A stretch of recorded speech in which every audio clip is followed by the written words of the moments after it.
10 மாத பச்சிளம் குழந்தைக்கு திறந்தநிலை அறுவை சிகிச்சை இல்லாமல் சிறுநீரக கற்களை அகற்றி சாதனை செய்துள்ளது மதுரை மீனாட்சி மருத்துவமனை. அதற்கான செய்தியாளர் சந்திப்பு நடைபெற்றது. சர்ஜரி வந்து 1 சென்டிமீட்டர் கல்லெல்லாம் வந்து 15-20 நிமிஷம் தான் சார் ஆகும். மற்றபடி இப்போ 2 சென்டிமீட்டர் 3 சென்டிமீட்டர் பண்ணுறோம்னா நமக்கு வந்து ஒரு 40 மினிட்ஸ் ரொம்ப நேரம்லாம் ஆகாது சார். ஏன்னா குழந்தைக்கு வந்து ரொம்ப நேரம் மயக்கம் கொடுத்தாலும் நமக்கு நல்லா இருக்காது. 1 மணி நேரத்துக்குள்ள எல்லாமே ஈஸியாக முடிஞ்சிடும் சார். கல்லோட ஹார்ட்னஸ் பொறுத்தும் ப்ளஸ் சைஸ் பொறுத்தும் தான் சார். பட் எப்படியா இருந்தாலும் 1 மணி நேரத்துக்கு மேலே போகாது சார். தென் தமிழகத்தில் ஃபர்ஸ்ட் டைம்னு சொல்லலாம் சார் கண்டிப்பாக. ஏன்னா 10 மாசத்துல வந்து ஒரு அட் அ டைம்ல 2 கிட்னிலையுமே ஹோல்ஸ் போட்டு அதுவும் யூரின் வராமல் வந்த குழந்தைக்கு இது மாதிரி பண்ண மாதிரி ரெக்கார்டு எதுவுமே கிடையவே கிடையாது sir. What is the full form of PCNL? Sir, percutaneous nephrolithotomy. Percutaneous nephrolithotomy.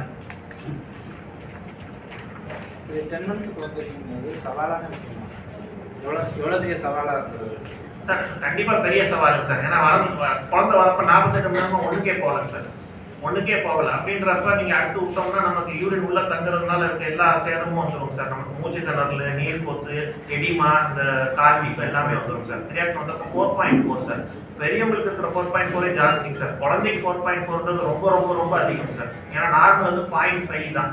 So அவ்வளோ ஜாஸ்தி இருக்கிறப்ப நம்ம அதை முதல்ல எவ்வளோ சீக்கிரம் அதை குறைக்க முடியுமோ அதை குறைக்கணும் சார். அதை குறைக்கிறதுக்கு தான் 2 சின்ன டியூப் போட்டு முதல்ல குறைச்சிட்டு 48 மணி நேரம் கழிச்சு தான் கல் எடுத்தோம் சார். அது வந்து மயக்கம் கொடுக்குறதும் ரொம்ப ரிஸ்க்கு, ப்ளஸ் நம்ம ஆப்ரேஷன் பண்ணுறதுக்கு ரொம்ப பார்த்து தான் பண்ணணும் சார். பொட்டாசியம்ங்கிறது வந்து அதிகமாக கிட்னி வந்து அடைச்சிருச்சுன்னா பொட்டாசியம் வந்து ரொம்ப டேஞ்சரஸ். ரொம்ப அதிகமாகிடுச்சுன்னா சடனாக ஹார்ட் நின்று போயிடும். ஃபியூச்சர் ஃபீடிங் எப்படி சார்? ஃபீடிங் நார்மல் தான் சார். நமக்கு வந்து இப்போ மெட்டபாலிக் அப்நார்மாலிட்டி கண்டுபிடிச்சோம்னா அதுக்கு தகுந்தாப்புல உணவு கட்டுப்பாடு நமக்கு சொல்லலாம் சார். பொதுவாக பார்த்தோம்னா முடிஞ்ச அளவுக்கு குழந்தைய போய் தண்ணி நிறைய குடின்னு சொல்ல முடியாது ஒரு வயசு.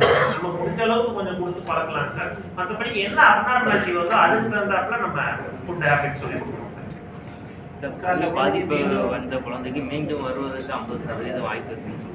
ஆமாம், தடுக்கிறதுக்கு என்ன சார்? அதுக்கு தான் நம்ம இந்த ஸ்டோனை எடுக்கிறோம் இல்லைங்க சார். அதை வந்து நம்ம டெஸ்ட்டுக்கு அனுப்புகிறோம் என்ன கல்லுன்னு பார்க்கறதுக்கு. அது இல்லாமல் மெட்டபாலிக் அப்நார்மாலிட்டி வர்க்கப் ஒரு டெஸ்ட் இருக்குங்க சார். 24 மணி நேரம் போகிற யூரினை குடிச்சு அந்த யூரின்ல என்ன இருக்குது, கால்சியம் ஜாஸ்தி போதா, யூரிக் ஆசிட் ஜாஸ்தி போதா, சிட்ரேட் கம்மியாக இருக்கா, ஆக்சிலேட் ஜாஸ்தி போதா, அதை நம்ம கண்டுபிடிக்கணும் சார்.